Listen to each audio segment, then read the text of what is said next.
Mohon perhatian, tekan tombol subscribe. Terima kasih atas perhatiannya. Bodoh sekali untuk menerima begitu saja planning nyamuk.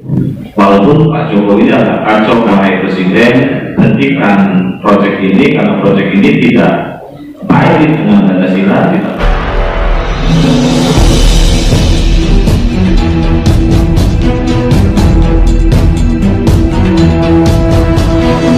Saya Yan Muhammad, driver online Depok.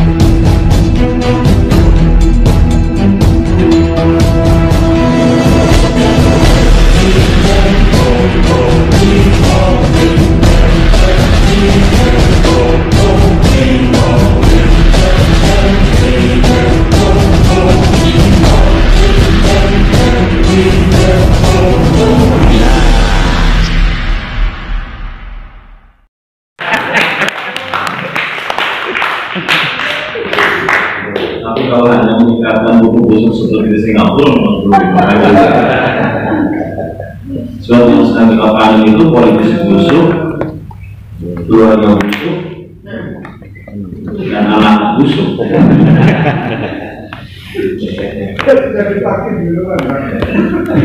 Yang kedua, dalam konteks nyamuk, saya kira videonya harus tarik ke atas, sehingga cara memandangnya itu lebih luas. Tentu saja kalau lebih luas, maka kita tahu bahwa ini adalah proyek dan poin besar untuk memastikan apa yang disebut dengan neokolonisasi terhadap sovereigntas Indonesia. Karena mereka telah berhasil melakukan neokolonisasi lewat virus dan antivirus yang kemarin, maka proyek berikutnya yang menurut mereka akan sukses adalah lewat nyamuk. Dan ciri-cirinya seperti yang disampaikan oleh Dr. Pun itu sudah banyak disampaikan oleh para ahli. Bukan hanya Pak Pun, tapi juga ada Bu Siti Fadila dan teman-teman yang lain, sehingga validitasnya relatif cukup untuk dipercaya oleh lembaga negara. Kan nggak mungkin seorang Siti Fadila yang mantan Menkes itu bodoh sekali untuk menerima begitu saja planning nyamuk yang menurut dia tidak layak untuk diteruskan gitu. Kecuali kalau menteri-menteri yang lain. Kalau Bu Siti ini relatif kredibel dalam soal itu. Yang ketiga Pak, karena itu menurut saya Bapenas harus menjadi lembaga aplikatif yang melebihi lembaga-lembaga lain karena kemampuannya untuk memastikan kepada Presiden bahwa proyek ini tidak ada hubungannya dengan RPJP, RPJM dan visi-visi Presiden. Bagaimanapun juga seluruh pembangunan nasional itu harus binding dengan Pancasila, Konstitusi, RPJP, RPJM, dan visi-visi Presiden. Walaupun Pak Jokowi agak kacau karena membuat IKN tanpa hal itu, jangan-jangan yang ini juga bagian dari kejahatan itu, gitu. Sehingga ada fakta-fakta akademik, fakta-fakta hukum, fakta-fakta struktur negara yang melenceng dari Pancasila, Konstitusi, RPJP, RPJM, dan visi-visi Presiden, sehingga Bapenas punya legal standing yang cukup untuk mengatakan, wahai Presiden, hentikan proyek ini karena proyek ini tidak baik dengan Pancasila, tidak baik dengan Konstitusi, tidak baik dengan RPJP, RPJM, dan visi-visi Presiden.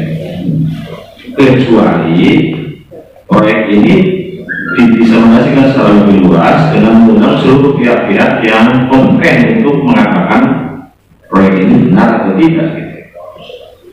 Tapi kalau itu dikerjakan sebagai cara terobosan dan tidak melibatkan banyak stakeholder, ya Bapenas harus abstain minimalnya.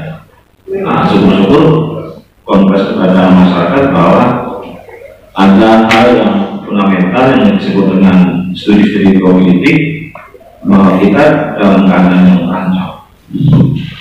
Nah, persoalannya adalah kami yang datang ke sini ingin meyakinkan bahwa rakyat bersama Bappenas untuk menyampaikan hak vetonya kepada pihak-pihak lain, terutama Menteri Kesehatan dan Presiden, agar hal-hal yang berhubungan dengan kedaulatan kesehatan itu ditinjau kembali, dan kami siap membuat roadmap transformasi kesehatan nasional. Kalau perlu bukan hanya roadmapnya, tapi juga orang-orangnya. Kalau perlu bukan orang-orangnya, tapi juga dananya yang merdeka dari World Bank, IMF, dan teman-teman yang lain. Karena kita tahu bahwa sesungguhnya kita harus tahu bahwa semua proyek ini ujungnya adalah loan. Semua proyek ini ujungnya adalah loan. Dan nanti yang menanggung adalah generasi kita dan setelah ini. Itu beberapa catatan dari saya. Saya mohon maaf nanti harus pamit karena ada acara ngajar jam 5. Tapi intinya adalah kami bersama Bappenas untuk memastikan bahwa kita lah yang akan bekerja keras untuk menyelamatkan kedaulatan kesehatan warga negara. Terima kasih.